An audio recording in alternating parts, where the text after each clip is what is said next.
What's up everybody, VST here, VST Tech, and this here is the Samsung Galaxy S22 Ultra. I am using this now for almost 1 month, probably even more than 1 month, so it's time for me to drop my full review. So if you want to understand all the nitty-gritty details, yeah, this video is not for you. Why? Because I did probably like 10-15 videos comparing vibration, speakers, refresh rate, display, camera, everything with the S21 Ultra. But if you want to learn my honest opinion and understand what this phone truly is about, then this video is for you. Some things I need to address straight from the beginning. Yeah, you can see I have the S Pen here, so this phone is indeed the Galaxy S22 Ultra, but when I turn it on the back, yeah, it's inevitable that we have to compare it with something else released with Samsung, and that's the Note series. And this is very important because although this is the latest addition to the Ultra series, what you are pretty much getting is an upgraded Note version, right? So technically, yes, that's a Note phone, but it is still called the S22 Ultra. So let's get going. To fully understand the S22 Ultra, I need to tell you something about the Note. Now, that's the S Pen here, and the Note series from Samsung was always only about the best. You're getting the best phone, the best display, you're getting the S Pen experience, the best camera, the best battery, everything. Then Samsung released the Ultra series, which was focusing on the camera and the performance, but you had to use the S Pen as an external accessory. What Samsung decided to do with the S22 Ultra is just take the Ultra stuff, just take the Note stuff and put it into one big phone. So right now, essentially, in the S22 Ultra, you're getting the Note and the Ultra stuff in one big phone, and this is the S22 Ultra. So what Samsung did, guys, they just took a BMW and also a Volkswagen car and they made it into a Ferrari, if you see what I mean, right? So this is pretty much the whole idea. They just merged the Ultra and the Note, and eventually it's called the Ultra. Now please don't stop the video after this lame joke, and I'm starting with the real review. So the S22 Ultra indeed is going to be the most flashy Samsung phone. You're gonna get the best chipset, Snapdragon 8 Gen 1 in the States and Korea and other regions, and Exynos 2200 in the Europe and other locations. You're gonna get also the best storage configuration, you're gonna get the best battery, the IP68, the best cameras, the ultra wide, the telephoto 1, 3x, 10x, and the selfie camera 40 megapixels. So everything, like, this really is the full package. But there are some very interesting findings when I keep coming back to the S21 Ultra, because the S21 Ultra is the predecessor from this phone. So the base version from the S22 Ultra will only get you 8GB of RAM, which is a bit weird because the S21 Ultra always started with 12. And you're not able also to get the 16GB version, right? So no 16GB version of RAM. But hey, if you don't go big on storage, you can get the 1TB version. So of course there is no micro SD card, and 12GB of RAM and 1GB of storage will pretty much get you for the next 2 years, so it is really future-proof. And speaking about the S22 Ultra, it always starts with a design question, guys. Let me just remove my case and show you. I decided to get the white version. There is a life hack behind this, I'm gonna let you know why, but this is how the phone looks like, and it is very much different from the S21 Ultra, and it's not so different from the latest Samsung Galaxy Note 20 Ultra, right? You have the camera setup on the back, you have these nice square screen edges, you have here these silver lines only on the white version, and it's pretty much really looking more like a Note phone, but it is, yeah, it is still the Ultra phone. So if you decide to buy the right version of the S22 Ultra with 12GB of RAM, you're gonna get pretty much everything else. The 5000 mAh of battery, it's going to be IP68 waterproof. You are getting, of course, here the main 108 megapixel wide camera, the 12 megapixel ultra wide camera, and also the 10 megapixel telephoto with 3x and also with 10x. And even the front camera is very strong in terms of megapixels, 40 megapixels to get your selfies done in the best way. So design wise, I won't say it's something new or revolutionary. It's pretty much the same old Note design, yeah, with of course this different camera bump setup here. Honestly, in the beginning, I was not a big fan. Right now, I just think it looks cool. So now that we've discussed design, I can move to the display because, guys, there is no joke here. It has a dynamic AMOLED 2X, it has 120Hz refresh rate, it does support HDR10, but even those numbers are not the best feature. So the best feature here, guys, is, let me just show you something. Yeah. It is the brightness. This phone can go up to 1750 nits peak brightness. And believe me, you're not able to see it right now, but I did some tests and you can check my in-depth test here. This display really stands out when you're outside on the sun. it's really crazy good, that good it is. It does have the 120 Hz refresh rate, and you can also choose the standard one to go 60 Hz if you want to save on your battery. And now guys, the biggest question is this really dramatically better from the predecessor? I think yes and no. No, because the S22 Ultra already was having one of the best displays out there. And yes, because still there is a difference when you use this phone at the bright sunlight. It has a 6-inch diagonal, and it does have a weird resolution, 3088 by 440. I say weird because the S21 Ultra was having 3200 by 1400, but this was because of the displays. This display here is a bit curved on the edges, as you can see, and the S21 Ultra was having a flat display, and this is actually where this difference comes from. On the top we have Corning Gorilla Glass Victus Plus, which probably is the best material out there, although there are some drop tests, and yeah, probably enough saying don't do this at home. Also, something very important guys, this display now has an LTPO2 panel, which means that if you're not using the phone, yeah, it will drop to 1 Hz. Now I did some in-depth tests, you can check all my videos here. I was not able to get it to 1 Hz, but I was able to get it down to 24 Hz, so it's still an improvement, and the idea really is to just save on that battery juice. On the top we have the hole punch camera, which is not ideal, but hey, at least it's 40 megapixel and you can do some nice selfies. Also, something else incorporated into the display is the ultrasonic fingerprint scanner, which actually is doing a quite nice job, and I do prefer this compared to the optical scanners. If you ask me why, I'm gonna let you know why, because guys, you can just touch it and unlock your phone just like this, which is not possible with the optical ones. Why? Because they need to just project light, and specifically in dark or dim environments, yeah, I just hate this. The fingerprint scanner is still good, still quick, and is almost the same as we had in the S21 Ultra. And because it comes with this very huge screen and this crazy brightness, I know what you already have in your mind, and that's battery and battery performance. We do still have the same 5000 mAh battery, and a lot of people are claiming that it doesn't really last so long as the S21 Ultra.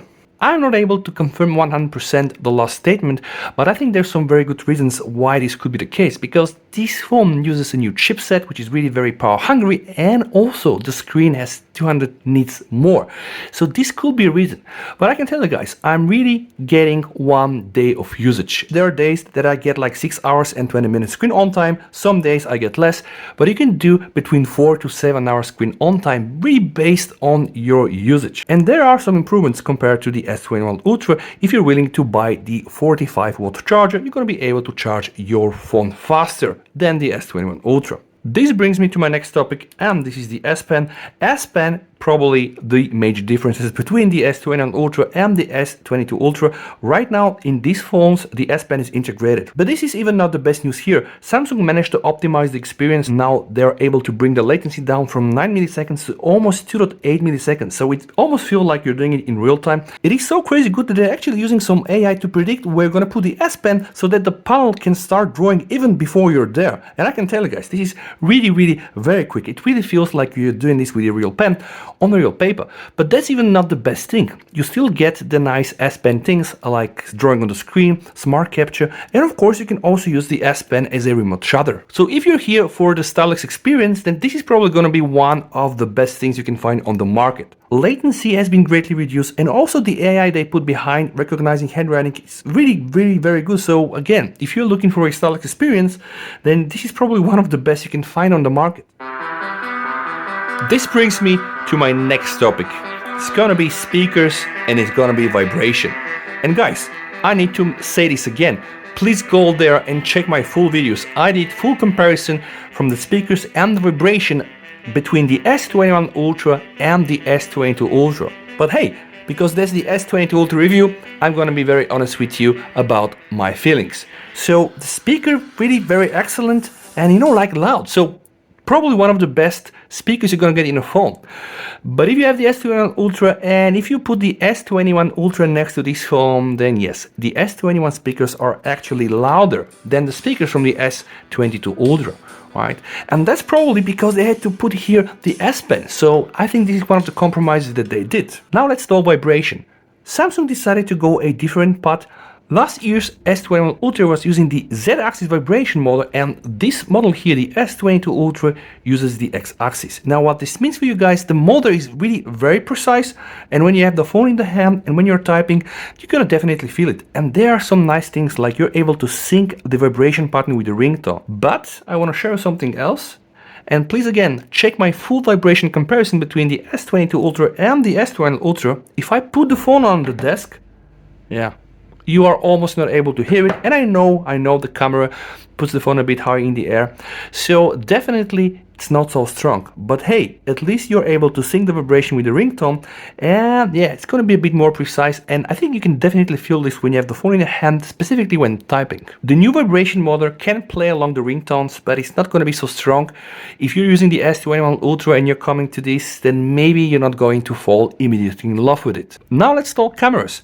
Samsung decided to use a different design, and there are plenty of people online complaining that this does collect dust. You know, I got the white version, so it's not so obvious, but in reality, guys, you're gonna get here crazy piles of dust. Even if you use a case, you know, my case is like this.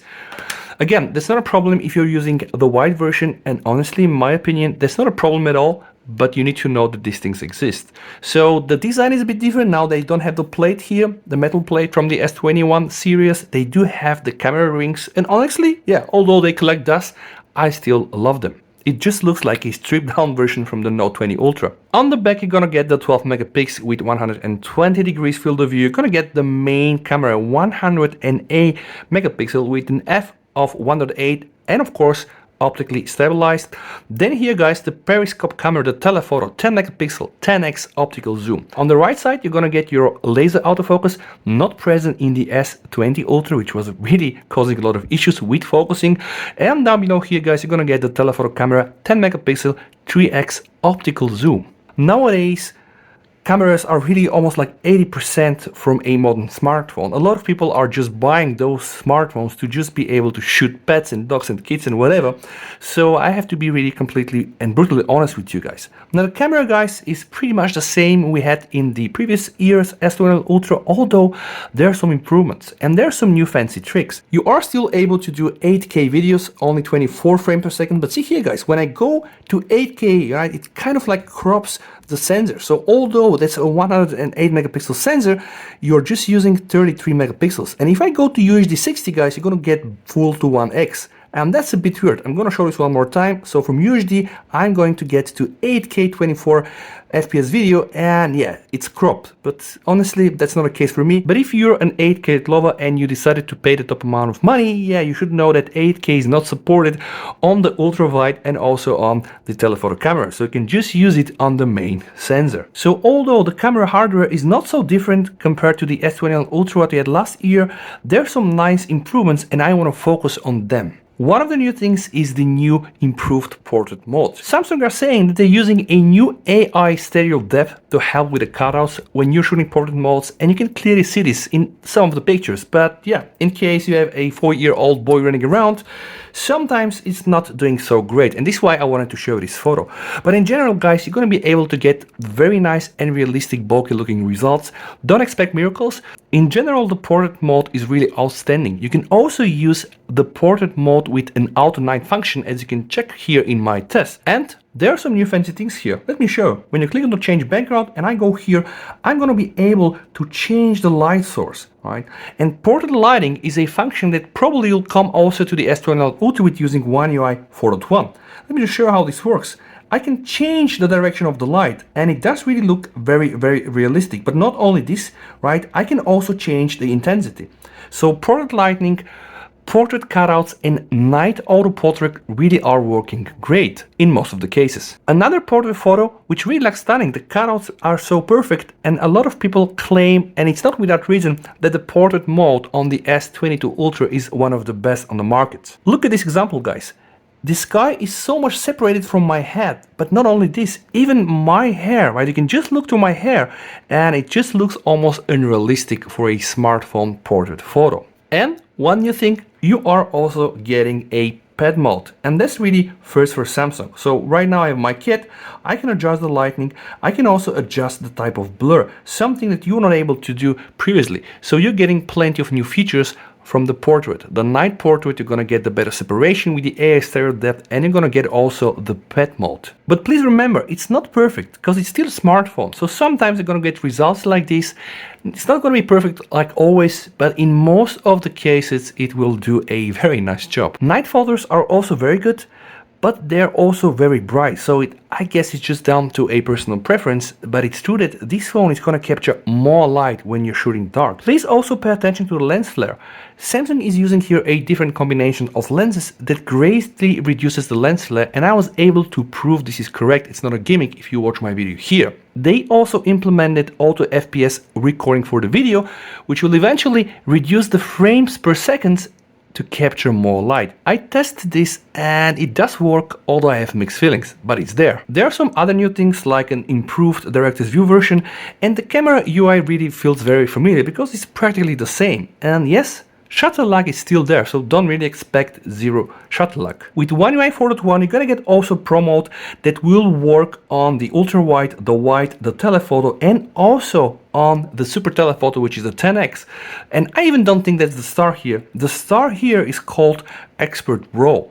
This is going to support HDR and also multi-layer framing, and this is also going to support you guys all the custom settings, like setting custom ISO, setting custom speed, the EV. You can do a manual autofocus, and of course you can also play with the auto-wide balance. Take a look at my gallery here. All of these pictures are shot with Expert RAW, and they're really huge, like 24-30 megabytes. But the best part is that you can use tools like Adobe Lightroom to change some things after the fact, like change the white balance and really edit those pictures in the best possible way. And yeah, what can I tell you? The pictures really are stunning. I really like the fact that Samsung is giving the users a lot of option. You can decide to use the Pro mode, and if you want to take it one level further, you're gonna use Expert RAW, and then you're going to have full control on all of your camera and lenses. The last point I want to address is performance, and I'll be really very brief here, guys, because this is here the Exynos 2100 version, and I did many dedicated videos like testing the night camera comparison, testing the display, testing the vibration speaker, and all of this compared with the previous S21 Ultra running the Exynos 2100.